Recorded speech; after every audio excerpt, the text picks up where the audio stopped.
Përsëri, çështja e pagave të gjyqtarëve ka qëndruar në rendin e ditës, ka pasur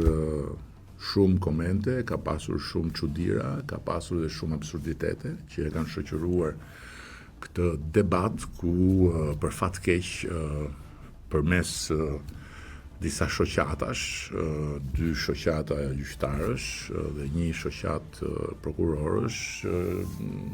gjykatësit janë vetvendosur në syrin e një cikloni popullor në kuptimin e një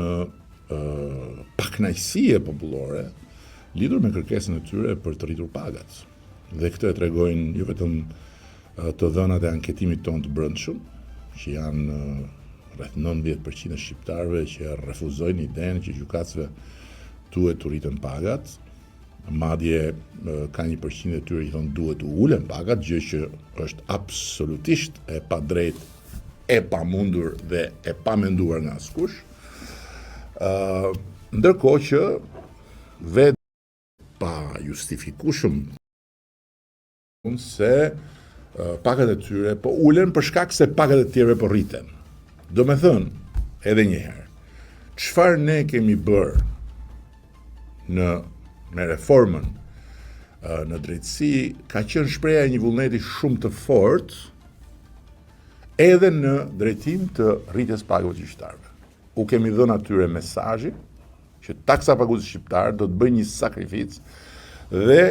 do të paguajnë ekstra për të gjithë ata ndër ju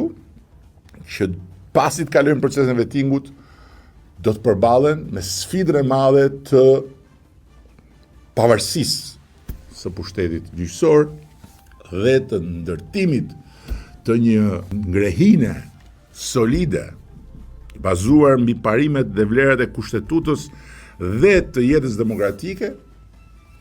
të atij pushteti në shërbim të qytetarëve dhe si garant i barazisë para ligjit.